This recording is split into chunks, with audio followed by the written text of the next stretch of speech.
ప్రభువైన యేసుక్రీస్తు వారి పరిశుద్ధమైన నామములో మీ అందరికీ వందనాలు. ప్రభువు మనలను ప్రేమించి మరి యొక్క ప్రభువు దినమిచ్చారు. దానిని బట్టి దేవుని స్తుతిస్తూ ఉన్నాను. ఈ దినము మనము వాక్య ధ్యానము కొరకై పరిశుద్ధాత్మ సహాయమును సన్నిధిని కోరుకుంటూ అందరము కూడా ప్రార్థన పూర్వకముగా సిద్ధపడదాం. దేవుని పరిశుద్ధ గ్రంథములో నుండి ఇర్మియా గ్రంథము 35వ అధ్యాయము 1 నుండి 11 వచనాలు మనం మార్చి చదువుకుందాం. ఇర్మియా గ్రంథం 35వ అధ్యాయము 1 నుండి 11 వచనాలు మనం మార్చి చదువుకుందాం. యోషియా కుమారుడును యూదా రాజునైన యెహోయాకీము దినములలో యెహోవా యొద్ద నుండి ఇర్మియాకు వాక్కు ప్రత్యక్షమై,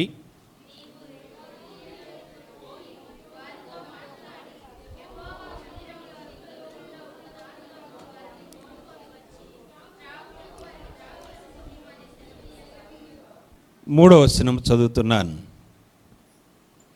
నేను ఇర్మియా కుమారుడును యజన్య మనవడునైన అబజ్జిన్యాను అతని సహోదరులను అతని కుమారులనందరినీ అనగా రేకాబీయుల కుటుంబీకులందరినీ తోడుకొని వచ్చి తిని మందిరములో దైవజనుడగు ఇగ్దలియా కుమారుడైన హానాను కుమారుల గదిలోనికి వారిని తీసుకొని వచ్చి తిని, అది రాజుల గదికి సమీపమున ద్వారపాలకుడును షల్లూము కుమారుడునైన మయాషయ గదికి పైగా ఉండెను.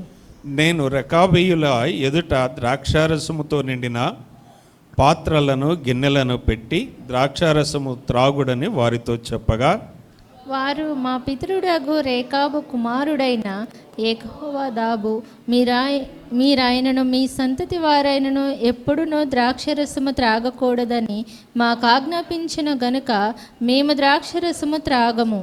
మరియు మీరు ఇల్లు కట్టుకొనవద్దు, విత్తనములు విత్తవద్దు, ద్రాక్ష తోట నాటవద్దు, అది మీకుండనే కూడదు.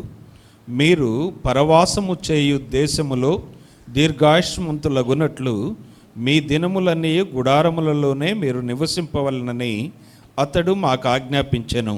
కావున మా పితరుడైన రేకాబు కుమారుడగు యెహోనాదాబు మాకు ఆజ్ఞాపించిన సమస్త విషయములలో అతని మాటను బట్టి మేము కానీ మా భార్యలు కానీ మా కుమారులు కానీ మా కుమార్తెలు కానీ ద్రాక్షరసము త్రాగుటలేదు. మా తండ్రి అయిన యెహోనాదాబు మాకు ఆజ్ఞాపించిన సమస్తమును బట్టి మేము విధేయులమగునట్లు కాపురమునకు ఇండ్లు కట్టుకుంటలేదు, ద్రాక్షరసము కానీ పొలములు కానీ సంపాదించుటలేదు, విత్తనమైనను చల్లుటలేదు, గుడారములలోనే నివసించుచున్నాము. అందరం కలిసి 11 వచనం. అయితే బబులోను రాజైన నెబుకద్నెజరు ఈ దేశములో ప్రవేశింపక కల్దీయుల దండును సిరియనుల దండుకును భయపడి మనము యెరూషలేమునకు పోదము రండని మేము చెప్పుకొంటిమి గనుక మేము యెరూషలేములో కాపురమున్నామని చెప్పిరి. అందరు కూడా తలలు వంచండి, ప్రార్థన చేసుకుందాం. పరిశుద్ధాత్మ దేవుడు నాకు ఈ దినమును ఆశీర్వాదకరంగా చేయాలని, నేను ఆశీర్వదించబడాలని, మేము ప్రత్యేకంగా దేవుని ఆత్మ చేత సంధించాలని ప్రతి ఒక్కరు కూడా ప్రార్థన చేసుకున్నాను. దయగలిగిన తండ్రి, ప్రేమ కలిగిన ప్రభువా, మీ ఘనమైన పరిశుద్ధమైన పాదాలకు వందనములు స్తోత్రాలు చెల్లిస్తున్నాం. మమ్మల్ని అందరినీ ప్రేమించి సంవత్సరంలోని ఈ 7వ నెల 2వ ప్రభు దినం మీరు ఇచ్చారు, మీకు స్తుతులు చెల్లిస్తున్నాం. నేటి దినము మేమందరము ఇంతవరకు మీ పాదములెద్ద చేరి స్తుతించి మీ వాక్యమును ధ్యానం చేసి మిమ్మలను ఆరాధించుటకు మీ కృపనిచ్చారు. తిరిగి ప్రభువా, నీ బిడ్డలమైన మేమందరము మమ్మలను మేము పరీక్షించుకొని మీ వాక్యము చేత బలపరచబడి మీ ఆత్మచేత నింపబడి మా జీవితములను సరిచేసుకొని మీ పరిశుద్ధమైనటువంటి బలలో పాలు పొందుటకు మీ వాక్యము నుండి నిలవబడి ఉన్న మీ దాసుని మరుగు చేయండి. మీ ఆత్మచేత మీరు మాట్లాడండి, మా అందరికీ ఆశీర్వాదకరంగా చేయమని ప్రభువైన యేసుక్రీస్తు వారి పాదముల చెంత ప్రార్థన చేస్తున్నాము తండ్రి, ఆమేన్.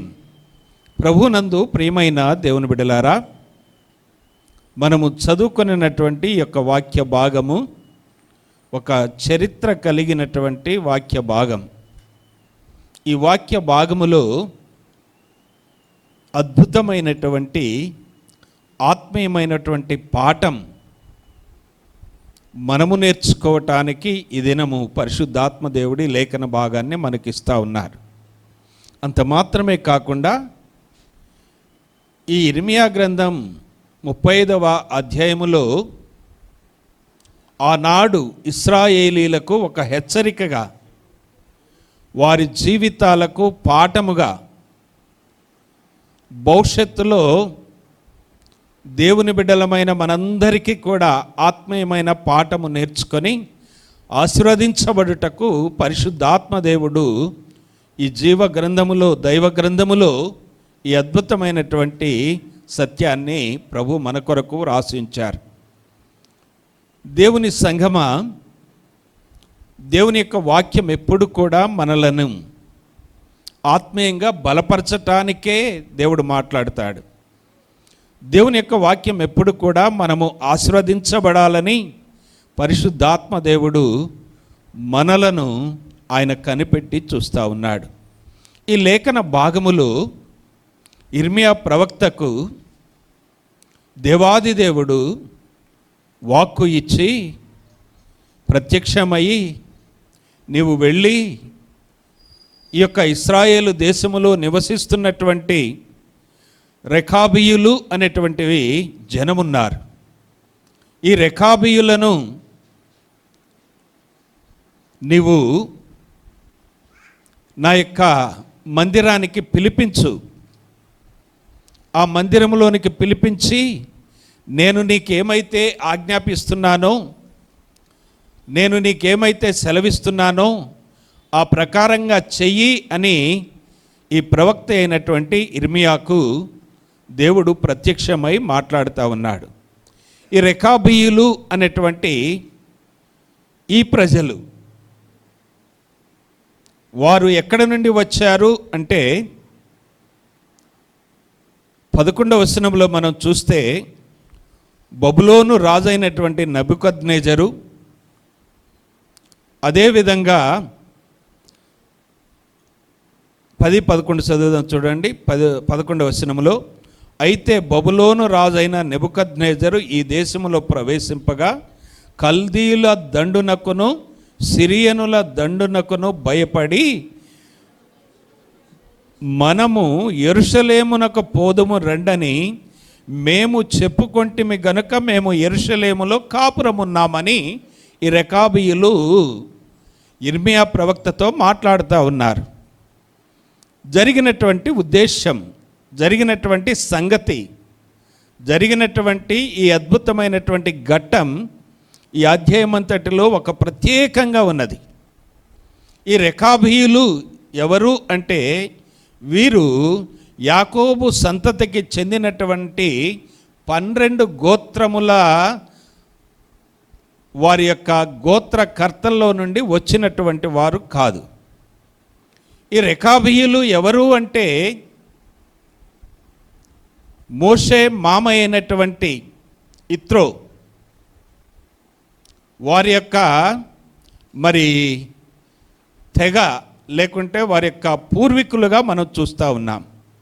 అంతకంటే మనము చూడాలంటే వీరు ఎవరు అంటే, మన పితరుడు విశ్వాసులకు తండ్రి అయినటువంటి అబ్రహాము గారి యొక్క 2వ భార్యగా కెతురా ఉన్నదే, ఆ కెతురా సంతానములో నుండి కెనాను అనేటువంటి వారి ద్వారా వచ్చినటువంటి రెకాబీయులు.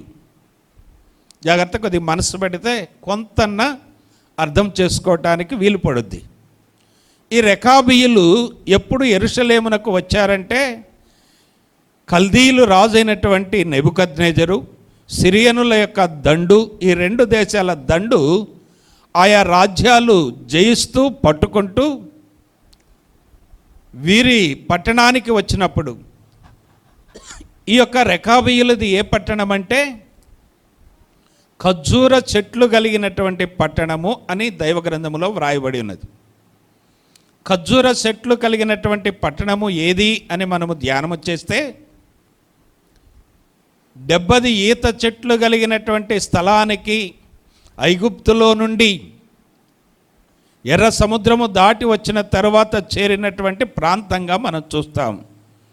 దానిని ఎరుకో ప్రాంతానికి సంబంధించినటువంటి ప్రజలుగా మనం చూస్తాం. ఈ రెకాబీయులు ఎవరైనా మనం తెలుసుకున్నాం చెప్పండి? 12 గోత్రాలకు సంబంధించిన వాళ్ళు కాదు.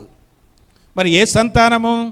అబ్రహాము భార్య అయినటువంటి శారా చనిపోయిన తర్వాత కెతురా చేసుకున్నటువంటి ఆ కుమారుల్లో ఒక కుమారుని యొక్క సంతానమే ఈ యొక్క రెకాబీయులు. ఏం పేరు చెప్పండి? రెకాబీయులు. చెప్పాలందరూ. ఈ రెకాబీయులు వారిని దేవుడు పిలవమంటా ఉన్నాడు. ఇర్మియాతో చెప్తున్నాడు, వారిని పిలువు. ఎక్కడికి పిలవమంటావయ్యా అంటే, నా మందిరానికి పిలువు. నా మందిరంలోనికి పిలిచి ఒక గదిలోనికి తీసుకొని వెళ్ళు. వారిని ఆ రీతిగా పిలుస్తూ ఉన్నాడు. ఎలా పిలిచాడో చూడండి. 2వ వచనంలోనికి వద్దాం.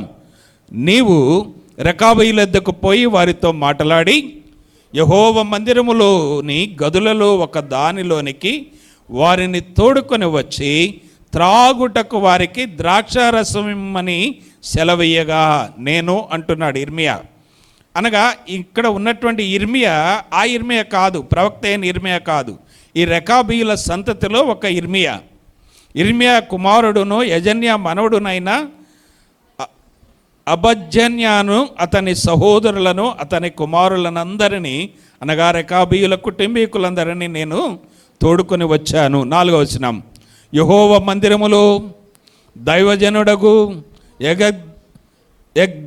ఎగ్జల్య కుమారుడైన హనాను కుమారుల గదిలోనికి వారిని తీసుకొని వచ్చి తిని, అది రాజుల గదికి సమీపమున ద్వారపాలకుడును షల్లూము కుమారుడనైన మయషేయ గదికి పైగా ఉండెను. ఇక్కడ వారిని అందరినీ పిలిపించాడు దేవుడు. ప్రవక్త పిలిచాడు, వారందరూ వచ్చారు. కానీ వచ్చిన తర్వాత జరిగినటువంటి ఈ అద్భుతమైనటువంటి దృశ్యం మనమందరము కూడా మన ఆత్మీయ నేత్రాలతో చూడాలి. ఈ రెకాబీయులను పిలిచినప్పుడు వారిని ఆ గదిలోనికి తీసుకొని వెళ్ళాడు. మందిరములో ఉన్నటువంటి గదులు, యాజకులు ఉండేటువంటి గదులు, లేవీలు ఉండేటువంటి గదులు, ద్వారపాలకుడు, ఆ సెక్యూరిటీ గార్డుగా ఉన్నటువంటి ఆ షల్లూము యొక్క కుమారుడైనటువంటి మయసే గదికి పైగా ఉన్నటువంటి గదిలోనికి తీసుకొని వెళ్ళారు. తీసుకొని వెళ్ళిన తర్వాత 5వ వచనంలో చూడండి. నేను రెకాబీయుల ఎదుట ద్రాక్షారసముతో నిండిన పాత్రలను గిన్నెలను పెట్టి ద్రాక్షారసము తాగుడని వారితో చెబుతా ఉన్నారు. ఇక్కడ దేవుని ప్రజలకును పరాయి ప్రాంతము నుండి యెరూషలేమునకు వచ్చినటువంటి వారికి ఒక ప్రాముఖ్యమైనటువంటి వ్యత్యాసాన్ని మనము గమనించాలి. వారిని పరీక్షిస్తూ ఉన్నారు, వారి యొక్క ఆత్మీయ స్థితిని చూస్తూ ఉన్నారు, వారి యొక్క యథార్థతను చూస్తూ ఉన్నారు, వారి యొక్క సత్ప్రవర్తనను చూస్తూ ఉన్నారు, వారికి ఉన్నటువంటి ఆ నిబంధనకు కట్టుబడేటువంటి విషయం, వాగ్దానానికి కట్టుబడే విషయం, పెద్దలకు ఇచ్చినటువంటి మాటకు గౌరవం ఇచ్చేటువంటి ఆ యొక్క ప్రత్యేకమైనటువంటి వారి యొక్క కట్టుబాటును మనం ఇక్కడ చూస్తూ ఉన్నాం. తీసుకొని వెళ్ళి ఆ గదిలోనే ఏమున్నాయో చూడండి. ద్రాక్షారసముతో నిండిన పాత్రలను గిన్నెలను పెట్టి ఏమంటున్నారు ఇప్పుడు? ద్రాక్షారసము త్రాగండి, ద్రాక్షారసము త్రాగండి అంటా ఉన్నారు. ఇక్కడ మాట్లాడింది ఎవరు? దేవుడు. వారి ఎదుట ఉన్నది ఎవరు? ప్రవక్త అయినటువంటి ఇర్మియా. తీసుకొని రాబడినటువంటి స్థలం ఏదంటే దేవుని యొక్క మందిరపు యొక్క గదుల్లోనికి వచ్చారు వాళ్ళు. దేవుని మందిరపు గదుల్లోనికి వచ్చిన తర్వాత ప్రవక్త అంటున్నాడు, ఆ పాత్రలన్నీ నింపబడ్డాయి, మీ ఇష్టం. ద్రాక్షారసం మీ ఎదుట ఉన్నది, తాగండి. ఎంత మంచి అవకాశమో కదా. ద్రాక్షారసము ఆ పాత్రల నిండా నిండి అక్కడ గ్లాసులు జగ్గులు పెట్టి, మీ వంశంలో ఉన్నవారు, మీ గోత్రికీయులు, మీ రెకాబీయులందరూ కూడా తాగండి అంటా ఉన్నారు. భలే ఛాన్స్గా ఉన్నది. థమ్సప్ ముందు పెట్టి గ్లాసులు ఆడబెట్టి టేబుల్ మీద పెట్టి తాగండి అంటే మనం ఆగుతామండి? అసలు ఆగం. కానీ వీరేమంటున్నారంటే ఒక ప్రత్యేకమైనటువంటి మనుషులుగా ఉన్నారు. వీరు ఎలా ఉన్నారంటే వారి ఆలోచన, వాళ్ళ దృష్టి, వారి యొక్క తీర్మానము, వాళ్ళ కట్టుబాటు, వారికి ఉన్నటువంటి యథార్థతను మనం చూస్తే అబ్బో చాలా ఇశ్రాయేలీల ప్రజల కంటే 100 రెట్లు హెచ్చైనటువంటి స్థాయిలో వాళ్ళు ఉన్నారు ఈ రెకాబీయులు. కానీ వారు యాకోబు గోత్రికులు కాదు, దేవుని ప్రజలుగా లేరు, అన్యులుగా ఉన్నారు, పారిపోయి వచ్చారు. ఆ సిరియనుల దండు, నెబుకద్నెజరు దండు వాళ్ళ మీదకి వచ్చినప్పుడు తప్పించుకొని వచ్చి, పారిపోయి వచ్చి ఎక్కడ చేరారటండి? యెరూషలేములో చేరారు. యెరూషలేములో కాపురం ఉంటున్నారు. కానీ అక్కడ ఉన్నారు, కానీ యెరూషలేములో ఉన్నటువంటి ఇశ్రాయేలు ప్రజల్లాగా లేరు. హల్లెలూయా. వీళ్ళు ఎలా ఉన్నారంటే ఒక మాటలో చెప్పాలంటే కుమ్మరి పురుగు ఎక్కడుంటుంది? మట్టిలోనే ఉంటుంది, కానీ దానికి ఏమంటదో మట్టి అంటది. తామర పుష్పం చెరువులోనే ఉంటుంది, నీళ్ళల్లో ఉంటుంది, కానీ నీళ్లు దానికేమి అంట. అదే ఇశ్రాయేలీలకు ఒకవేళ ఒక ఛాన్స్ ఇస్తే వాళ్ళు వదిలిపెట్టే వాళ్ళు కాదు. వీరేమంటున్నారో చూడండి. అప్పుడు 6వ వచనం, వారు మా పితరుడగు రేకాబు కుమారుడైన యెహోనాదాబును మీరైనను మీ సంతతి వారైనను ఎప్పుడును ద్రాక్షారసము ఎప్పుడు ఏం చేయకూడదట? ద్రాక్షారసము త్రాగకూడదు. జాగ్రత్తగానండి. ఆ తర్వాత ఇంకేమన్నా చూడండి, చదవండి. మాకు ఆజ్ఞాపించెను గనుక మేము ద్రాక్షారసము తాగము. హల్లెలూయా. త్రాగండి అని పాత్రలల్లో పెట్టారు. వాళ్ళు ఏమంటున్నారు? మేము మా పితరుడైనటువంటి రెకాబీయుల వంశానికి సంబంధించినటువంటి ఈయన గారి పేరేంటంటే చూడండి, యెహోనాదాబు, ఆయన మాతో ప్రమాణం చేయించాడు, ఆయన మాకు ఈ రీతిగా ఆజ్ఞాపించారు. ఏమని చెప్పారట చూడండి, మీరైనను మీ సంతతి వారైనను మీ తరతరాల వారైనను ఎప్పుడునూ ఏం చేయకూడదట? ద్రాక్షారసము తాగకూడదని మాకు ఆజ్ఞాపించను గనుక మేము ద్రాక్షారసము తాగము. దేవుని యొక్క వాక్యములో ఉన్నది, ద్రాక్షారసము వెక్కిరింతల పాలు చేయును. ద్రాక్షారసము తాగినటువంటి నోవహు ఏమయ్యాడో తెలుసా మీకు? వస్త్రహీనుడయ్యాడు. ద్రాక్ష తోటలోనికి వెళ్ళి ద్రాక్ష తోటకు సంబంధించిన వాటిలో ప్రవేశించినటువంటి సంసోన్ ఏమైపోయాడో తెలుసండి? నాజీరు అనేటువంటి ఆయన తన యొక్క నాజీరత్వాన్ని పోగొట్టుకున్నాడు. ద్రాక్షారసము ఏమి చేస్తుందంటే భయంకరమైనటువంటి పాపానికి బానిసలుగా చేస్తుంది. దేవుని యొక్క వాక్యము చెబుతా ఉన్నది, మీరు మద్యముతో మత్తులై ఉండకుడి, దాని వలన ఏమన్నదట? దుర్వ్యాపారము కలదు.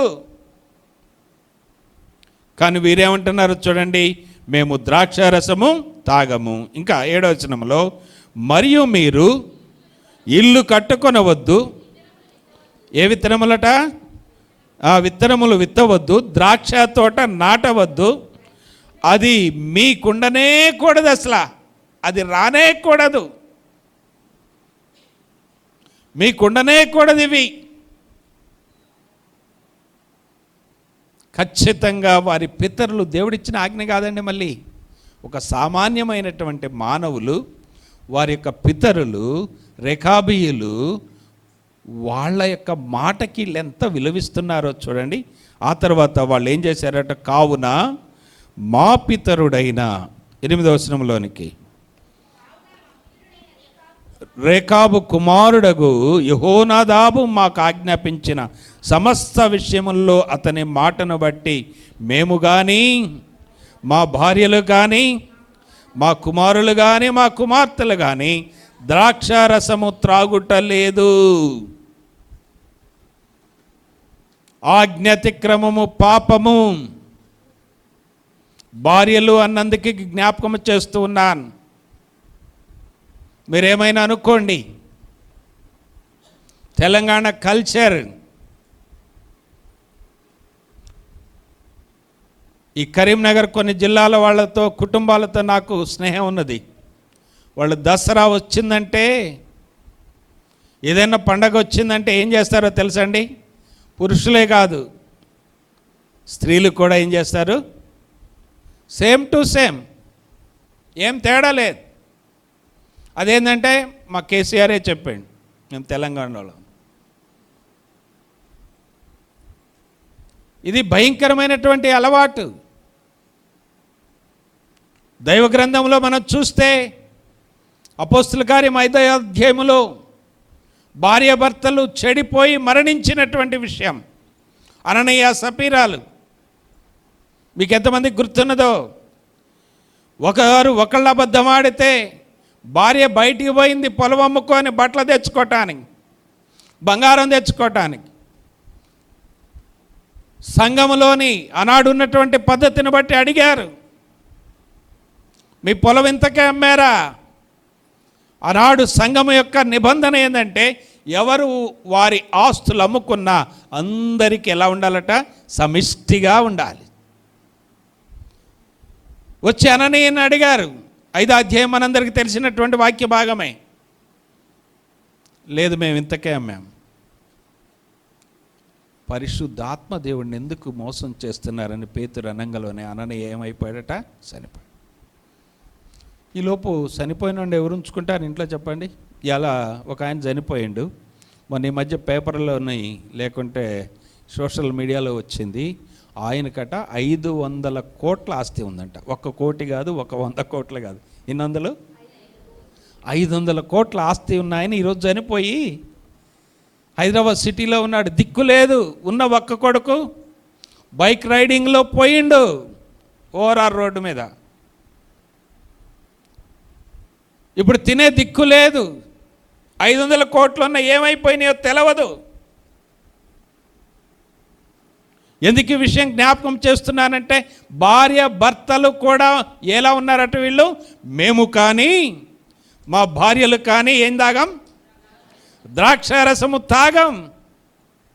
ఎంత అద్భుతమైనటువంటి తీర్మానం. వారు అలా అంటుంటే ఆ తర్వాత అననీయాను సమాధి చేశారు. సపీరా వచ్చింది, మాలు పోయింది, గోల్డ్ తెచ్చుకుంది, నగలు తెచ్చుకుంది, కొత్త కొత్త మోడల్ అన్నీ తెచ్చుకుంది. లేకుంటే బ్యూటీ పార్లర్కి పోయి వచ్చిందేమో, లేట్ అయిపోయింది.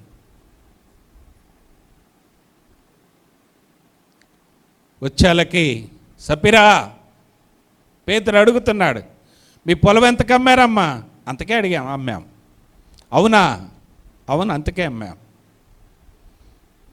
పరిశుద్ధాత్మ దేవుడు ప్రతి దేవుని సేవకుడికి సమస్తమును బయలుపరుస్తారు. ఎంత కమ్మిందో అంత పరిశుద్ధాత్మ దేవుడు సంఘమంతటికి తెలియజేస్తూ ఉంటాడు. ఎవరైనా ఇల్లు అమ్మితే ఏమంటారో తెలుసండి? ఎంత అమ్ముడు పోయిందండి, తక్కువకే పోయిందంటారు వాళ్ళకి చెప్పడానికి. కానీ పక్క వాళ్ళకి ఏం తెలుసు? అయిపోద్ది లోపే, వాళ్ళ ఇల్లు అన్ని లక్షలకి వెళ్ళిపోయిందని. అదే జరిగింది ఆడ కూడా. అప్పుడు అడిగితే ఆమన్నది, అంతకే అమ్మాం. నీ భర్తను మోసుకెళ్ళినటువంటి వారి పాదాల చప్పుడు వినపడుతుంది, నిన్ను కూడా మోసుకుపోతారంటే అక్కడే చచ్చిపోయింది. ఎవరాళ్ళు? భార్యాభర్తల పేర్లు చెప్పండి, చెప్పాలి, నోరు తెరవాలి. అననీయ, సపిరాలు. కానీ ఈ భార్యాభర్తలు ఎలా ఉన్నారంటే చూడండి, మనం చూస్తే 8వ వచనంలో, కావున మా పితరుడైన రేకాబు కుమారుడగు యెహోనాదాబు మాకు ఆజ్ఞాపించిన సమస్త విషయములలో అతని మాటను బట్టి మేము కానీ, మా భార్యలు కానీ, మా కుమారులు కానీ, మా కుమార్తెలు కానీ, మా కుటుంబము కానీ, రాగబోయే తరము కానీ ఏం చేయరట? ద్రాక్షారసము త్రాగుటలేదు. లేదు, ఇర్మియా గారు మీరు ప్రవక్త అయితే పర్వాలేదు, మీరు దేవుని మందిరములో ఉన్నా పర్వాలేదు, దేవుడు మీకు ఆజ్ఞాపించినా పర్వాలేదు, కానీ మేము ఒక మాటకు కట్టుబడి ఉన్నాం. అది మేము ఆ మాటకు ఒక తీర్మానం చేసుకొని ఉన్నాం, మేము ఒక వాగ్దానం చేసుకున్నాం, మాకు ఒక అగ్రిమెంట్ ఉన్నది, మా ప్రామిసరీ నోట్ అది. చాలా జాగ్రత్తగా ఆలకించండి. మాటకు మనం ఏం చేయాలో తెలుసండి, విలువిచ్చేటువంటి వారు ఉండాలి. కానీ ఈ రోజుల్లో ఏమైందో తెలుసండి, మనిషికి ఒక మాట, గొడ్డుకొక కదా. కానీ అదేం లేదు, గొడ్డుకు దెబ్బకి అది గుర్తుంచుకుంటుందేమో, కానీ మనిషికి మాటకు మాత్రం ఏమీ లేదు విలువ. ఉన్నదంట చెప్పండి. ఒకసారి నేను మిమ్మల్ని సూటిగా అడుగుతాను, జనవరి 1 అప్పుడు ఎలాంటి మాట ఇచ్చారు దేవునితో? కదండి, ఎలాంటి మాట ఇస్తాం మనం? ఈ సంవత్సరం నేను ఎలా ఉంటానంటే అస్సలు మిస్టర్ పర్ఫెక్ట్ అంటే నేనే అన్నట్టు ఉండాలి. ఎలా ఉండాలంటే ప్రతి ప్రార్థనకి నేనే ఉండాలి, ప్రతి దేవుని సేవలో నేనే ఉండాలి.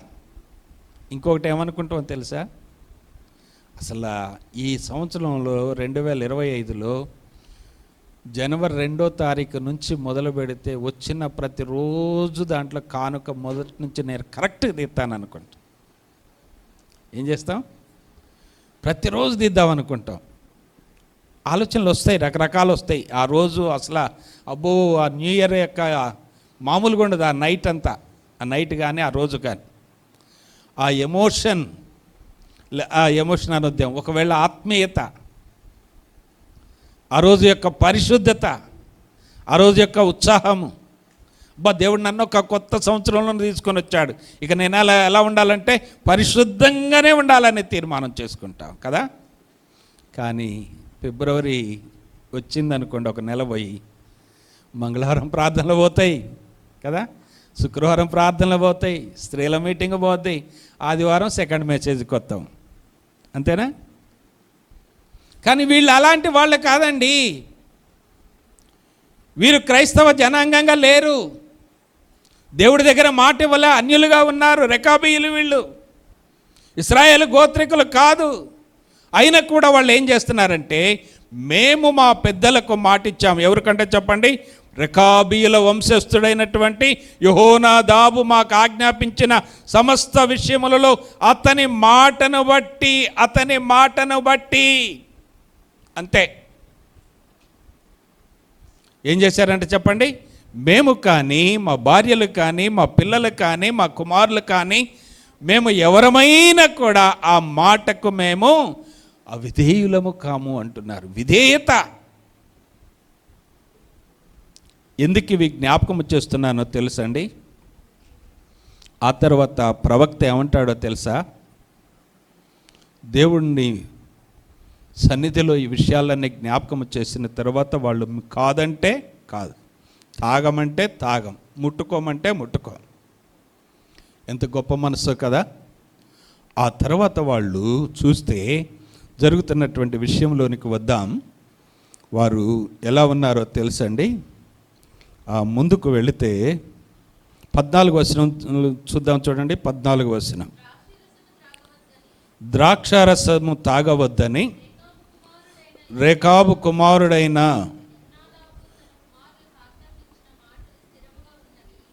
యెహోనాదాబు తన కుమారులకు ఆజ్ఞాపించిన మాటలు ఎలా ఉన్నాయంట? స్థిరముగా ఉన్నవి. 15వ వచనం చివరిలో చూడండి. 15వ వచనం, నేను మీకును మీ పితరులకు ఇచ్చిన దేశములో మీరు నివసింతురని నేను ప్రకటించి తిని గాని మీరు సెవియొగ్గక మాట వినుకపోతిరి. ఈ విషయాలు పరిశుద్ధాత్మ దేవుడు మనకు హెచ్చరికగా ఉంటున్నాడు. ప్రభువునందు ప్రియమైనటువంటి సంగమా, అట్టి వారికి దేవుడు ఒక అద్భుతమైనటువంటి మాటలు ఇక్కడ జ్ఞాపకం చేస్తున్నారు. ఇశ్రాయేలు దగ్గరకు వెళ్ళు, ఇర్మియా వాళ్ళకు ప్రకటించమంటున్నాడు. ఎలా ప్రకటించారట తెలుసండి? 12వ వచనంలో చూడండి. అంతటా యెహోవాకు ఇర్మియాకు ప్రత్యక్షమై ఇలాగు సెలవిచ్చెను, ఇశ్రాయేలీల దేవుడగు యెహోవా సెలవిచ్చున్నదేమనగా, నీవు వెళ్ళి యూదా వారికిని యెరూషలేము నివాసులకును ఈ మాట ప్రకటింపుము.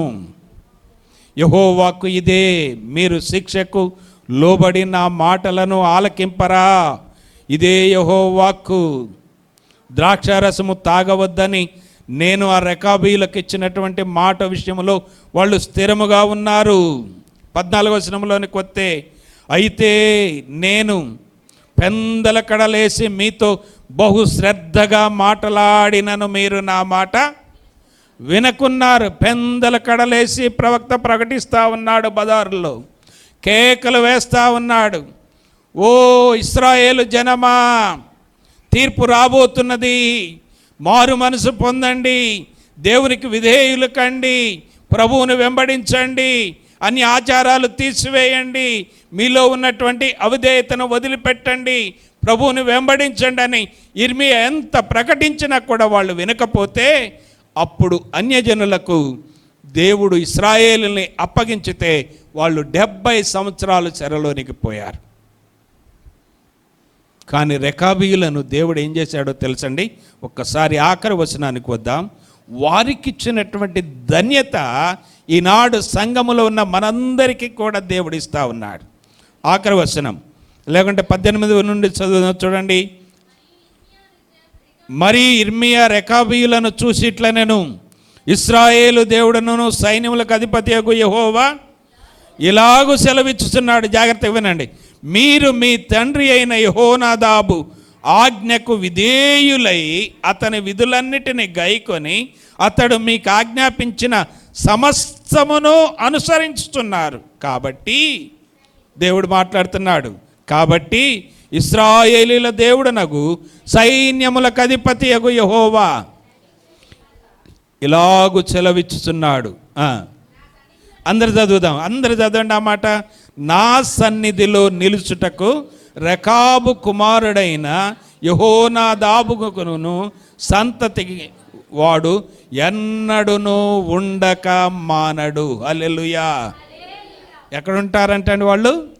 నా సన్నిధిలో, నా బలిపీఠము చెంత, నా మందిరములో, నా యొద్ద వాళ్ళు ఎలా ఉంటారటండి? ఆ సంతతికి సంబంధించిన వాళ్ళు ఎన్నడూ కూడా ఉండక మానరు. ఎంత గొప్ప ఆశీర్వాదము! ఇది మామూలు కాదు, మీకు అర్థం కావట్లే. ఆయన సన్నిధి, ఆయన బలిపీఠం, ఆయన యొక్క ప్రత్యక్షత, ఆయన యొక్క వెలుగు, ఆ యెహోవా తేజో మహిమ నిలిచేటువంటి ఆ సన్నిధిలోనట అన్యులైనటువంటి వారిలో ఉన్నటువంటి ఏం చూశాడు? వారి యొక్క విధేయతను చూశాడు. వారి విధేయతను చూసి 18వ వచనంలో అదే అంటున్నాడు. యెహోనాదాబు ఆజ్ఞకు వాళ్ళు ఏమై ఉన్నారట? విధేయులై ఉన్నారు. విధేయులు. ప్రభునందు ప్రియమైనటువంటి సంగమా, విధేయత నేర్చుకోవాలి. మనము దేవుని బిడ్డలమైనటువంటి మనం, దేవుని ప్రజలైనటువంటి మనం విధేయత లేకపోతే మనకు ఆశీర్వాదం లేదు. గుర్తుపెట్టుకోండి. విధేయులుగా ఉంటేనే మనం ఆశీర్వదించబడతాం. విధేయత లేక ఒప్పందం, ఒబిడియన్స్, పెద్దల పట్ల గౌరవము, దీనినే విధేయత అంటారు. మాటకు విలువివ్వటం, మాట కట్టుబడి ఉండటం, విధేయత ఉండాలి. ప్రాముఖ్యంగా దేవుని బిడ్డలమైన మనం, దేవుని సన్నిధిలో చేరిన మనం, దేవుని వాగ్దానాలు చేపట్టుకునే మనం, దేవుని ఆరాధించే మనం, ప్రభు యొక్క ఆ కలువరి శిలువలో నీ కొరకై నా కొరకై నలగొట్టబడి దున్నబడి స్వరూపము సొగసును కోల్పోయినటువంటి ప్రభు అయినటువంటి యేసు క్రీస్తు వారి యొక్క శరీర రక్తములో పాలు పొందే మనం ఎలా ఉండాలో తెలుసండి? విధేయులుగా ఉండాలి. విధేయత లేకపోతే అర్థము లేదు. మన జీవితంలో ఎంతగా విధేయులమైతే దేవుడు మనలను అంత ఆశీర్వదిస్తాడు. ఈరోజు పరిశుద్ధాత్మ దేవుడు నాకు ఇచ్చిన ప్రేరణ ఏంటంటే విధేయత. ఈ అధ్యాయాన్ని చదువుతున్నప్పుడు నాకు భలే అంత విచిత్రంగా పడ్డదంటే వీళ్ళు ఎవరండి, ఎలా వచ్చారని. ఆ తర్వాత ధ్యానం వచ్చేస్తే వాళ్ళని గురించి వెతికితే ఇవన్నీ నాకు దేవుడిచ్చాడు. ఒకరోజు ఎందుకో 35 అధ్యాయం మరొకసారి చదివితే ఆ అధ్యాయంలో నుంచి రెకాబీయులు ఎవరు, ఎక్కడి నుంచి వచ్చారంటే వారి యొక్క పుట్టు పూర్వత్రాలన్నీ దేవుడు జ్ఞాపకం చేస్తూ ఉన్నారు. అలా వచ్చిన వారికే అంత విశ్వాసం ఉంటే, ఒక తాత ముత్తాత చెప్పిన మాటకి అంత కట్టుబడి ఉంటే, జీవము కలిగిన దేవుడిచ్చే ఆ పరిశుద్ధమైనటువంటి బంగారం లాంటి వాగ్దానాలకు మనం ఎంత కట్టుబడి ఉండాలా కదండి? ఆ పరిశుద్ధమైనటువంటి వాగ్దానాలకు మనమెంత కట్టుబడి ఉండాలి. వాళ్ళు ఒక ముసలోళ్ళ మాటలకు విలువిచ్చారండి. డాక్టర్ గారు కన్ను ఆపరేషన్ అయింది. ఇప్పుడు ఆపరేషన్లకి పథ్యమేమి లేదు, అన్నీ తినొద్దు అని చెప్పారనుకోండి.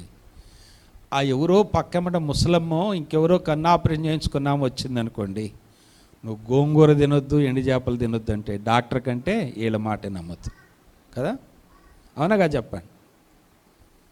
మనము కూడా అన్యులమైనటువంటి మనం ఏం చేస్తామో తెలుసండి? దేవుడు కంటే ముసలమ్మ ముచ్చట్లకి ఎక్కువ విలువిస్తున్నారు కదా? మీరేమనుకోరు కదా? బైబిల్ పట్టుకున్న వాళ్ళందరూ గుర్తుపట్టుకోండి. ఫలాని రోజు మీరు ప్రయాణం చేయొద్దంటే పోరు కొంతమంది, తెలుసా మీకు? పిల్లెదురొత్తే పోవద్దంటే పోరు కొంతమంది, వితంతు ఎదురొత్తే పోవద్దంటే పోరు కొంతమంది. ఎంత దౌర్భాగ్యమో! ప్రభునందు ప్రియమైనటువంటి దేవుని బిడ్డలారా, దేవుని గ్రంథాన్ని పట్టుకున్న మనకి ఇలాంటివి ఉండొద్దు. దేవుడు ఏది చెప్పాడో దానికి లోబడటం నేర్చుకోవాలి. సరే, ఇప్పుడు నేను ఇంతవరకు వాక్యం చెప్పలే, ఇప్పుడు చెబుతాను. ఇప్పుడంతా కూడా ఉపోద్ఘాతంగా మీకు అర్థం కావటానికి చెప్పాను. ఎవరి గురించి? రెకాబీయుల గురించి చెప్పాను. ఇప్పుడు విధేయతలో ఉన్నటువంటి ఆత్మీయతలోనికి మనం వెళదాం. ఇక్కడ ఇర్మియా గారు వారిని ఎక్కడ తీసుకొని వెళ్ళాడు? దేవుని మందిరములోనికి తీసుకొని వెళ్ళి 4వ వచనములో అక్కడ ఉన్నటువంటి గదుల్లో ఒక గదిలోనికి తీసుకొని వెళ్ళాడట. ఎక్కడ తీసుకొని వెళ్ళాడు? ఒక గదిలోనికి. రాజుగారికి గదులు ఉన్నాయి దేవుని మందిరము దగ్గర, లేకుంటే రాజ్య పరిపాలన కాడ ఆయనకు ఒక సపరేట్ గదులు ఉన్నాయట. నాకెళ్ళి చూడండి, ఒక మంచి మీ అందరికీ కొంత ఏంటది ప్రోత్సాహకరంగా ఉజ్జీవంగా ఉండే ఒక విషయం చెబుతాను. జాగ్రత్తగా వింటారు కదా? హల్లెలూయా చెప్పండి ఒకసారి. హల్లెలూయా. అందరు కూడా అలర్ట్ కదా? ఒకసారట దావీదు రాజుగారు ని కొంతమంది అడగాలనుకున్నారట. ఏమని అడగాలనుకున్నారంటే, రాజుగారు మీరు ప్రతిరోజు ఒక గదిలోనికి వెళుతున్నారు, ఆ గదిలోని 3 గంటలు ఉండొస్తున్నారు, కారణం ఏంటి తెలుసుకోవచ్చని ఒకరోజు అందరూ ఆయన దగ్గర ఉన్నటువంటి వాళ్ళు ప్లాన్ వేసుకున్నారట. ఏమని? రాజుగారు మీరు, ఎందుకంటే రాజుగారిని అడగటానికి ధైర్యం చాలదు. అందుట్లో మరి ఈ రాజుగారు మామూలు రాజు కాదు, గొప్ప రాజుగారు దావీదు మహారాజు. ఈ దావీదు మహారాజు గారిని వాళ్ళు ఆ రీతిగా అడగటానికి ధైర్యం చాలక, ఎవరో ఒకళ్ళు ఉంటారు కదా, తొందరపాటు వాళ్ళు చాలామంది ఉంటారులేండి. అడిగోళ్ళు ఎక్కువ తొందరపాటు వాళ్ళు ఉంటారు, లేకుంటే బీపీ వాళ్ళు అని ఉంటారు, వాళ్ళకి తొందర ఎక్కువ ఏదైనా అడగాలంటే. అయితే రాజుగారిని అడిగారట. రాజుగారు ప్రతిరోజు మీరు ఎందుకు వెళుతున్నారంటే, ఓ అదయ్యా, అయ్యా మాకు చూపెడతారు అక్కడ ఏమేమి ఉన్నాయి, మీరు ఏం చూస్తున్నారు, ఏమేమి అనుభవిస్తున్నారు, అసలు మీరు ఎంతగా ఆనందిస్తున్నారు, అక్కడ ఉన్నటువంటి ఆ గొప్ప ఏంటి అని రాజుగారిని అడిగారట. అప్పుడు రాజుగారు సరేయా నాతో పాటు రా అని కొంతమందిని తీసుకొని ఆ గదిలోకి వెళ్ళారట. ఇదిగోండి నేను రహస్యంగా ఉండేటువంటి ఈ గది చూడండి అని చూస్తే ఏమీ లేదట గదిలోని ఏం అగపడలే. వింటున్నారు అందరూ? ఆ గదిలోని ఏమీ అగపడలే. ఓ ఈ గదిలో ఏమీ లేదుగా అన్నారట. అదేంది రాజుగారు ఎందుకుంటున్నారు అంటే చిన్నంగా పరీక్షించి చూస్తే ఆ గదిలోనంట, రేయ్ ఆగినానా, ఆ గదిలోనంట మూలన ఒక గొర్రెలు కాసుకునే కర్ర ఉన్నదట. ఏమన్నా చెప్పండి? దావీదు ఏం కాసేవాడు? గొర్రెలు కాసుకునే కర్ర ఉన్నదంట. ఆ తర్వాత చినిగిపోయినటువంటి ఒక గొంగళి, ఆయన వేసుకున్నటువంటి ఒక చొక్కా ఉన్నాయంట, 3 ఉన్నాయంట. వాటి కాడికి పోయి రాజైనటువంటి దావీదట వాటిని చూసి దేవుణ్ణి జ్ఞాపకం చేసుకొని మోకరించి ప్రార్థన చేసేవాడట. ఏమనంటే, అయ్యా నా జీవితము గొర్రెల దొడ్డిలో ఉన్నవాడిని, దిక్కు లేనటువంటి వాడిని, మా నాన్న కూడా నా పేరు చెప్పలేదు మీరు అభిషేకించడానికి సమయంలో పంపించినప్పుడు, నన్ను లెక్కలోకి కూడా తీసుకోలేదు. అలాంటి అరణ్యంలో ఉన్న నన్ను నీవు ఇప్పుడు ఏం చేసావు? గొప్ప రాజుగా చేసావని రోజుకు కొన్ని గంటలు దేవుణ్ణి స్తుతించి ఆ గదిలో ఒంటరిగా దేవుణ్ణి ఆరాధించేవాడట దావీదు. అర్థమైందండి? ఏం చేసేవాడు? ఆరాధించేవాడు. ఎక్కడ ఏ స్థితి, ఎక్కడ గొర్రెల కాడ, ఎక్కడ పెంట కాడ, అబ్బా ఆ పరిస్థితి, ఆ కంపు మామూలుగా ఉండదు కదా. ఆ స్థితి నుంచి ఎక్కడ తీసుకొని వచ్చాడు? అబ్బా ఈ కిరీటం ఏంటి, ఈ వస్త్రాలు ఏంటి, ఈ రాజ్యం ఏంటి, ఈ మంత్రివర్గం ఏంటి, ఈ ప్రపంచాన్ని జయించగలిగినటువంటి శక్తిని ఎలా ఇచ్చావయ్యా అని దేవుని ఏం చేసేవాడో తెలుసండి? ఆరాధించేవాడట. అప్పుడు చెప్పిండంటే వాళ్ళకి, వాటిని చూసినప్పుడు నా పాత బతుకేమవుతుంది? గుర్తొస్తుంది. మీరు పాత జీవితం మర్చిపోతారా, గుర్తుపెట్టుకుంటారా? ఏం చేస్తారు చెప్పండి? కొంతమంది నన్ను ఏమంటారండి, ఓ మీది కటింగ్ షాప్ కదా అంటారు. అవును కటింగ్ షాపే అంట. మీకు ఇంకొక విషయం చెప్పనా? ఒకసారి అబ్రహాం లింకన్ని స్టేజ్ మీద ఆయన అమెరికా ప్రెసిడెంట్గా ఉన్నప్పుడు ఆ మీటింగ్కి ఆయన పరిచయం చేయటానికి ఆ దేశంలో ఉన్నతమైనటువంటి వ్యక్తి, లేకుంటే ఆయన హెచ్చించుకోవటానికి, ఇదిగో అబ్రహాము లింకన్ ఎవరు అనేది మీ అందరికీ తెలుసు, చెప్పులు గుట్టుకునేటువంటి ఆయన ఏమైపోయాడు? వీళ్ళ నాన్న కూడా నాకు తెలుసు, వాళ్ళ నాన్న కూడా ఏం చేసేవాడు? చెప్పులు కుట్టేవాడు. ఇప్పుడు మన అమెరికా దేశానికి ప్రెసిడెంట్ అయిందని పరిచయం చేశారట. అయితే అబ్రహాం లింకన్ ఏం చేశాడో తెలుసండి? ఆ స్టేజ్ మీదకి వచ్చిన తర్వాత ఈ రీతిగా చెప్పాడట, అవునండి మా నాన్న షూ తయారు చేసేవాడే, నేను కూడా షూ తయారు చేసేవాడిని. మా నాన్న తయారు చేసినటువంటి ఆ షూ ఎవరికి కూడా అసౌకర్యంగా లేదు, అందరికీ ఫిట్గా సరిపోయాయి. ఒకవేళ మీలో ఎవరికైనా మా నాన్న కుట్టిన షూ కానీ సరిగా సెట్ కాకపోతే చెప్పండి, నేను ఇప్పుడు ఆ షూ తయారు చేయడానికి రెడీగా ఉన్నాను అన్నాడట. అర్థమైందండి? ఏం చేశాడు? తనని తాను అమెరికా ప్రెసిడెంట్ అయినా కూడా ఏం చేసుకున్నాడు చెప్పండి? తగ్గించుకున్నాడు. విధేయత. అప్పుడు ఆ పరిచయం చేసినటువంటి వ్యక్తి ముఖం ఏమైపోయిందో తెలుసండి? ఆయన గొప్ప చేసుకోవటానికి ఈ చెప్పులు కుట్టే అబ్రహాం లింకన్ పరిచయం చేసిండే ఆయన ముఖం మాడి మసైపోయిందంట. ప్రభునందు ప్రియమైన సంగమా, నీ స్థితిని నీవు మరిచిపోవద్దు, నా స్థితిని నేను మరిచిపోవద్దు. మనం ఎక్కడ నుంచి ప్రభువు లేపాడో గుర్తుపెట్టుకుందాం, ప్రభువుని ఆరాధిద్దాం. దావీదు మహారాజు అదే చేసేవాడట. ప్రతిరోజు కూడా ఆ గదిలోనికి వెళ్ళి దేవునికి వందనాలు చెల్లించేవాడు. మన జీవితంలో దేవుడు మనల్ని ఆశీర్వదించినప్పుడు దేవునికి కృతజ్ఞతలే కానీ మనలను మనం హెచ్చించుకోవటానికి వీల్లేదు. కేవలం ఆయన కృప అని మనం జ్ఞాపకం చేసుకుందాం. ఇప్పుడు నేను మీకు కొన్ని విధేయత వలన కలిగిన ఆశీర్వాదాలు జ్ఞాపకం చేస్తాను. ఆదికాండం 12 అధ్యాయంలోనికి వెళుతాను, త్వరగా ముగిస్తాను. ఆదికాండం 12 అధ్యాయం 1 వచనం.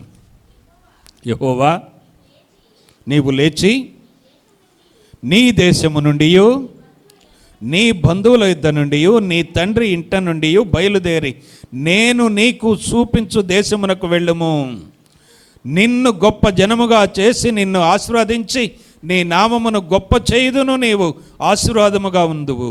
నిన్ను ఆశీర్వదించు వారిని నేను ఆశీర్వదించేదను, నిన్ను దూషించు వారిని చెప్పించేదను. భూమి యొక్క సమస్త వంశములు నీయందు ఆశీర్వదించబడునని అబ్రహాముతో అనగా, అబ్రహాము సమస్తమును వదిలిపెట్టి దేవుని మాటకు లోబడి ఆయన చూపిస్తానన్న వాగ్దానము చేసిన ఆ దేశమునకు ఆయన వెళ్ళిపోయాడు, విధేయత చూపెట్టాడు. ఇక్కడ ఆత్మీయమైనటువంటి కొన్ని విషయాలు మనం నేర్చుకోవాలి. అబ్రహాము గొప్ప వ్యాపారి, గోల్డ్ బిజినెస్, బంగారు బొమ్మలు తయారు చేసి అమ్మేటువంటి గొప్ప వ్యాపారము కలిగినటువంటి అబ్రహాం. అయినా కూడా దేవుడు పిలిస్తే ఏమేమి వదిలిపెట్టాడట చూడండి. తండ్రి ఇంటిని, స్వదేశమును, బంధువులను, సమస్తమును వదిలి నువ్వు వచ్చేయంటే వచ్చేసాడు. ఏం చేశాడు చెప్పండి? దేవుని మాటకు విధేయత చూపెట్టాడు, లోబడ్డాడు. మన జీవితంలో మనం ఎంతగా లోబడుతున్నాం? ఆ రీతిగా లోబడినటువంటి అబ్రహామును దేవుడు ఏం చేశాడో తెలుసండి. 24 అధ్యాయం 2వ వచనం చూడండి, 1వ వచనం. ఆదికాండం 24 1వ వచనం.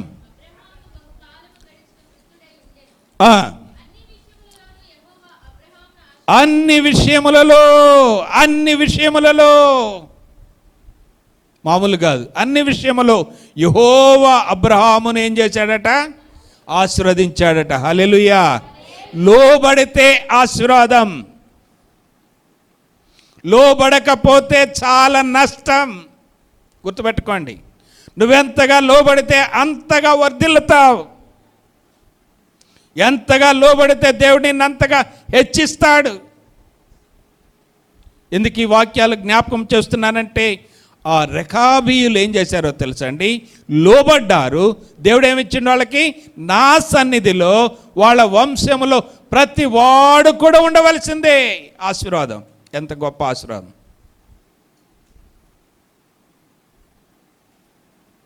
అబ్రహామును దేవుడు ఏం చేశాడు? అన్ని విషయాలలో ఆశీర్వదించాడు. మనల్ని కూడా దేవుడు ఏం చేయాలి? ఆయన ఇష్టపడుతున్నాడు, ఆశీర్వదించడానికి ఇష్టపడుతున్నాడు. ఇప్పుడు మనం ఏం చేయాలి? విధేయత చూపెట్టాలి. ఎంతగా విధేయత చూపెడితే ఆయన అంతగా ఆశీర్వదిస్తాడు. 22 అధ్యాయంలోని కొద్దా చూడండి. ఆదికాండం 22 అధ్యాయంలో ఇక్కడ ఇస్సాకును మనం చూస్తూ ఉన్నాం. ఆదికాండము 22 అధ్యాయము 9వ వచనం. అలాగూ వారిద్దరు కూడి వెళ్ళి దేవుడు అతనితో చెప్పిన చోటికి వచ్చినప్పుడు అబ్రహాము అక్కడ బలిపీఠము కట్టి కట్టెలు చక్కగా పేర్చి తన కుమారుడగు ఇస్సాకును బంధించి, తండ్రి మాటకు విధేయత, కాళ్ళు చేతులు కడుతున్నాడు. చిన్నపిల్లగాడేం కాదండి, 16-17 సంవత్సరాల వయసు, కట్టెలు మోయగలిగినటువంటి వయసు, కొండ ఎక్కగలిగినటువంటి వయసు. ఆ వయసులో తండ్రి ఏం చేశాడో తెలుసండి? రాళ్ళు పేర్చాడు, కట్టెలు పేర్చాడు. ఇప్పుడు బలివ్వటానికి ఏం చేస్తున్నాడు చెప్పండి? తన చేతులు కాళ్ళు కట్టి పైన పెట్టాడు. అది విధేయత. తండ్రి మాటకి ఒక్కసారి కూడా, నానా ఎందుకు కడుతున్నావు నానా, ఏం చేస్తావన్నావు నానా, అమ్మ ఏడుస్తుంది నానా, నానా నువ్వే కావాలి నానా, నానా నానా అన్నా కూడా అన్నాడో లేదో తెలియదు అని ఉంటాడు. నోరుంది కదా, శరీరం ఉంది కదా, అయినా కూడా ఏం చేశాడు చెప్పండి? పారిపోలే, కొండ దిగి ఉరకలే. ఏం చేశాడో తండ్రి? విధేయుడిగా ఉన్నాడు తండ్రికి. ఆ విధేయతలు దేవుడు ఎలా ఆశీర్వదించాడో తెలుసండి. 26వ అధ్యాయంలోనికి వద్దాం. ఆదికాండం 26వ అధ్యాయంలో మనం చూస్తే 12వ వచనం, ఇస్సాకు ఆ దేశమందున్నవాడై విత్తనము వేసి ఆ సంవత్సరం ఏం చేశాడంట అండి? 100 ఫలం పొందాడు. వారందరికి కరువు, ఆ గెరారు దేశంలో అందరికి కరువు. ఇస్సాకు ఎంత పంట వచ్చిందంట అండి? 100 పంట వచ్చిందంట. ఇంకా కిందకు వెళితే చూడండి ఏమని, యెహోవా అతనిని ఆశీర్వదించెను గనుక ఆ మనుష్యుడు ఏమైపోయాడట? గొప్పవాడయ్యాడట. ఇంకా చూడండి, అతడు మిక్కిలి గొప్పవాడగు వరకు క్రమక్రమముగా ఎలా వచ్చాడట అండి? అభివృద్ధిలోనికి వచ్చాడట. దేనిలో ఉన్నది ఆశీర్వాదం? తండ్రికి ఏం చూపెట్టాడు? విధేయత చూపెట్టాడు. అబ్రహాము ఆశీర్వదించబడటానికి కారణం ఏంది? దేవుని మాటకి ఏం చూపెట్టాడు? విధేయత చూపెట్టాడు. మరొక వ్యక్తిని నేను మీకు జ్ఞాపకం చేస్తాను. మూడవదిగా మోషేను మనం చూద్దాం. నిర్గమకాండం ముందుకు వెళదాం. నిర్గమకాండం 3వ అధ్యాయము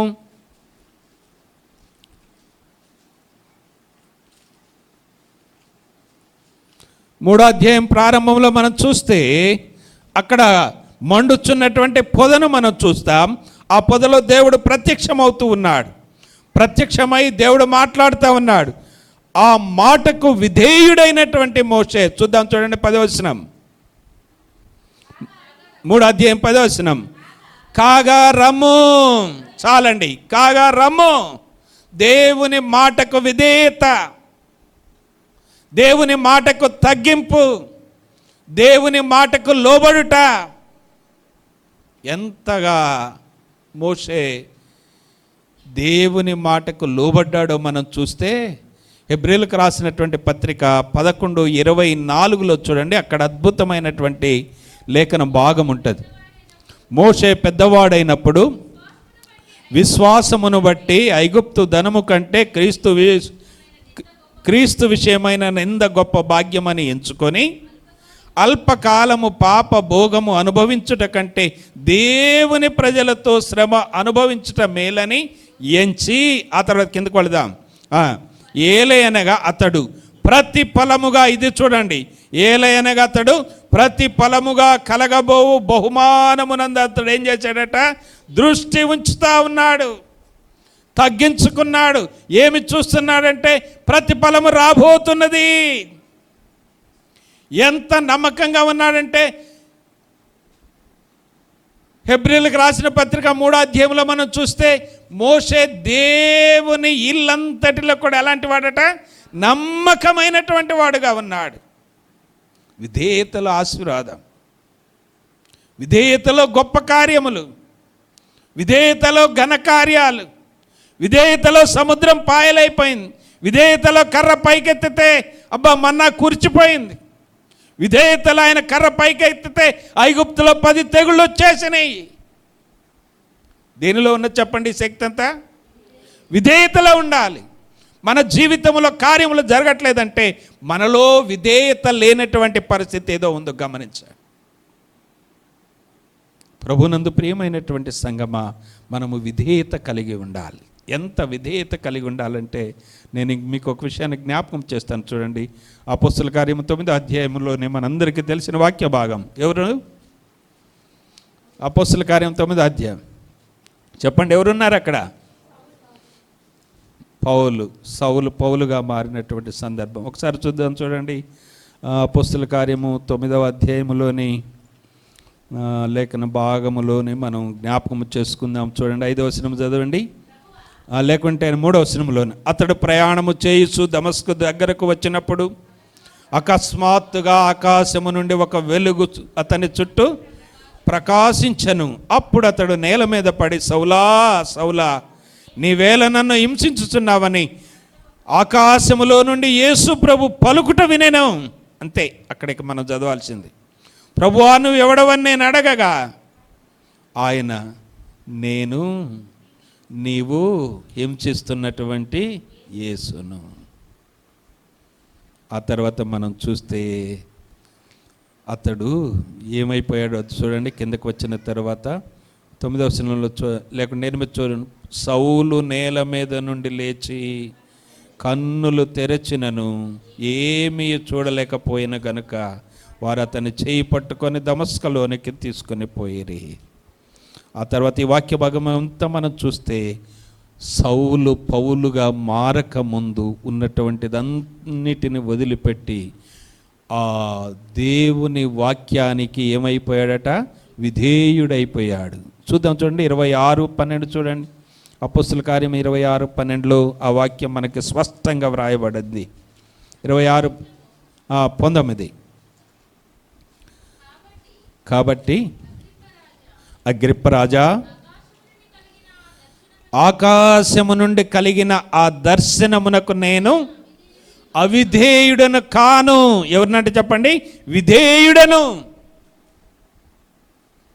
ఇక్కడ కూర్చున్న మనం దేవుని యొక్క వాక్యానికి అవిధేయులుగా ఉన్నామా, విధేయులుగా ఉన్నామా?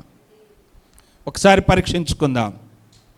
పౌలు గారు అంటున్నాడు, ఓ అగ్రిప్పరాజా, ఆనాడు నాకు కలిగిన దమస్కు మార్గంలో కలిగిన దర్శనానికి నేను విధేయుడనే కానీ అవిధేయుడని నేను కాను. నా ప్రాణం పోయిన పర్వాలేదు, శిరఛేదనమైన పర్వాలేదు, ముమ్మారు బెత్తాలతో కొట్టిన పర్వాలేదు, అనేక సార్లు సొంత వారి వలన కలిగిన గాయాలైనా పర్వాలేదు, నేను దేనికి భయపడను. ఎందుకంటే నాకు ఆ దర్శనం ఉంది. దానికి నేను ఎలాంటి వాడని చెప్పండి? విధేయుడను.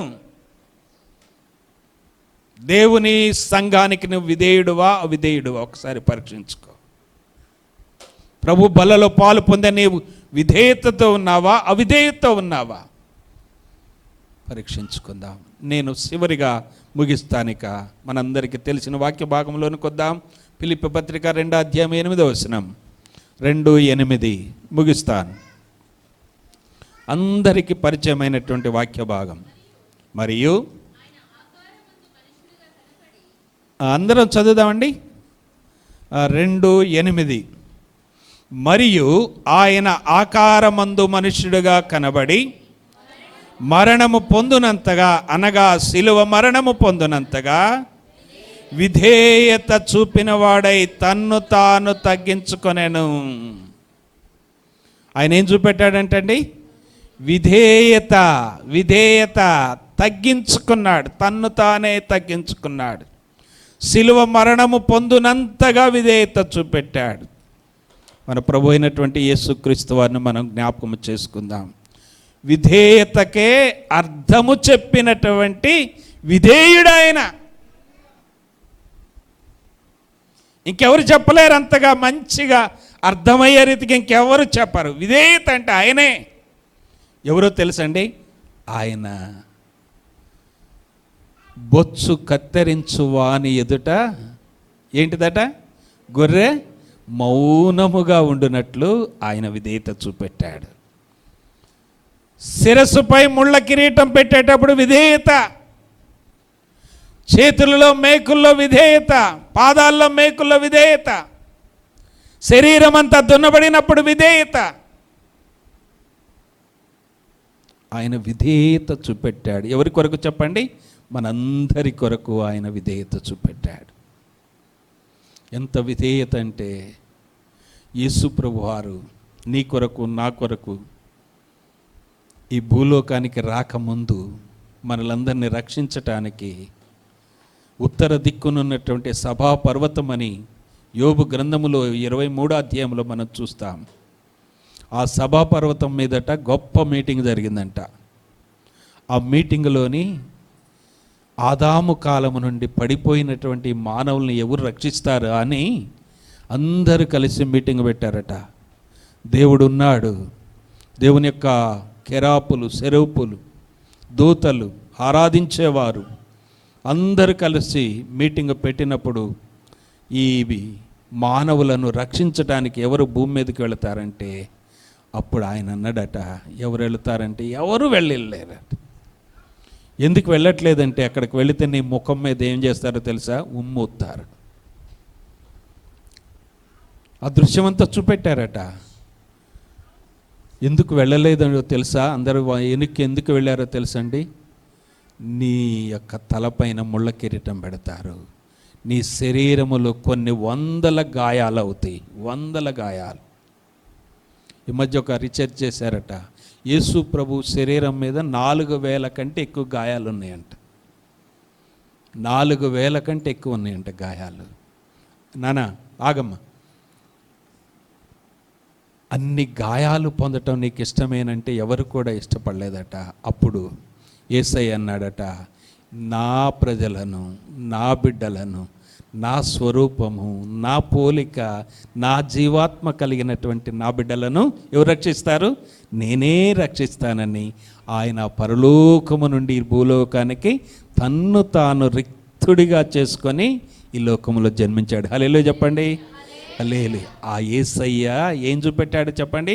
నీ కొరకు, నా కొరకు విధేయత చూపెట్టాడు. ప్రభు బిడ్డలమైన మనం ఈ ప్రభు దినమందు ప్రభు మనకేమి నేర్పుతున్నారు చెప్పండి? ఏమి నేర్చుకుందాం? విధేయత నేర్చుకుందాం. విధేయతను వ్యతిరేకించినటువంటి వారిని నేను మీకు జ్ఞాపకం చేయనా? ఓ కయ్యను దేవుడు పిలిచి అడిగాడు, ఏడే నీ తమ్ముడు అన్నాడు. విధేయత లేదు. నాకేం తెలుసు, నేనేమైనా కాపలోనా?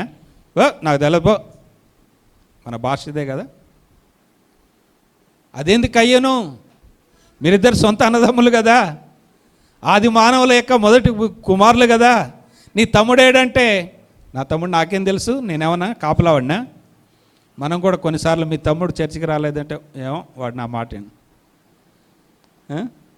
వాడు వేరే పోయింది, అంతే కదండి. మన తమ్ముని గురించి మనకేముండదు, భారం ఉండదు. వాడిని ప్రభువులోకి నడిపేటువంటి ఆత్మీయత మన దగ్గర ఉండదు. మన చెల్లి గురించి మనకేముండదో తెలుసండి, ప్రభు దగ్గరకు తీసుకొని రావలసినంత పరిశుద్ధత లేదు, చెప్పేటంత ధైర్యము దమ్ములు మనకు లేదు. ఎందుకంటే మనమే తిడతాం, మనమే కోప్పడతాం, మనమే కొట్లాడుకుంటాం. కాబట్టి వాళ్ళకి చెప్పడానికి మనకేం లేదంటే మన ముఖం లేదు, అందుకే చెప్పట్లే. అది కారణం. మీకు చెప్పనా, అవిధేయుడు.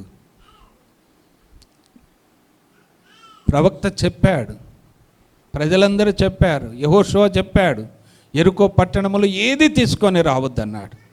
అవిధేయుడైనటువంటి ఆ యొక్క ఎవరు, ఆకాను ఏం చేశాడో తెలుసండి?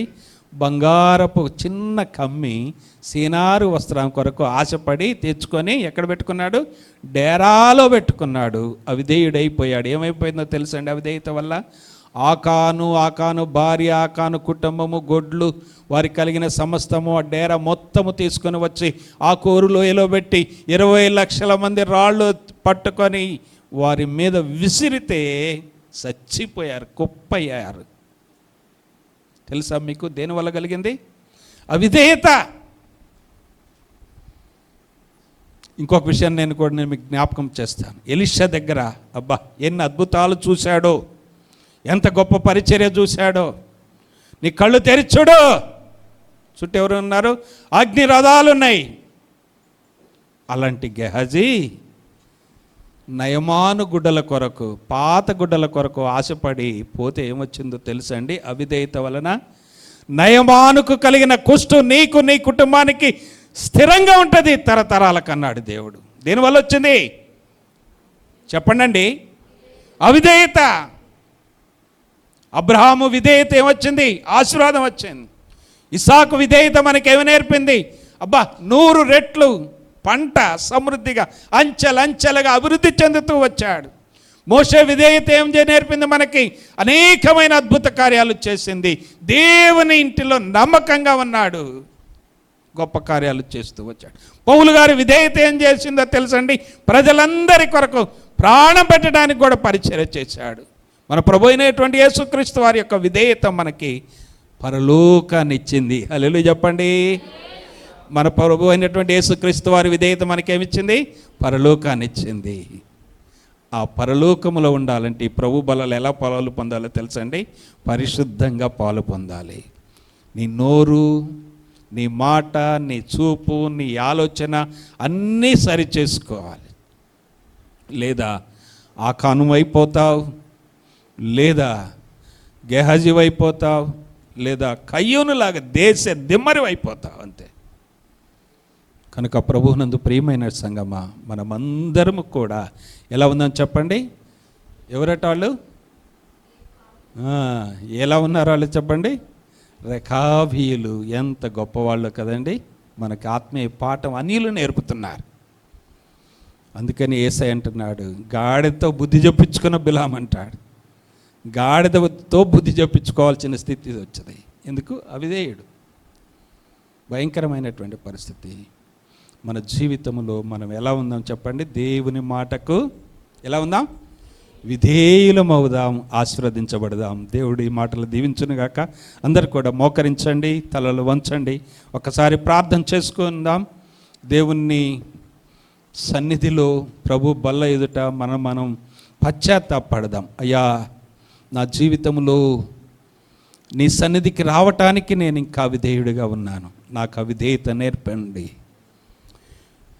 మీ సేవలో నేను అవిధేయుడిగా ఉన్నాను, నాకు విధేయత నేర్పండి. ఆ రెకాబీయుల యొక్క వంశము ఎంత గొప్ప ఆశీర్వాదం పొందిందో, మన జీవితంలో మనము కూడా విధేయత వలన ఆశీర్వాదం పొందుతాం. ప్రభు నిన్ను చూస్తూ ఉన్నాడు. నీ విధేయత కావాలి. నిన్ను హెచ్చించడానికి ఇష్టపడుతున్నాడు. నీ కుటుంబాన్ని హెచ్చించడానికి ఇష్టపడుతున్నాడు. నీ కుటుంబాన్ని వర్ధిల్ల చేయడానికి ఇష్టపడుతున్నాడు. నీ కుటుంబం అంచెలంచెలుగా అభివృద్ధి చెందటానికి దేవుడు ఇష్టపడుతున్నాడు.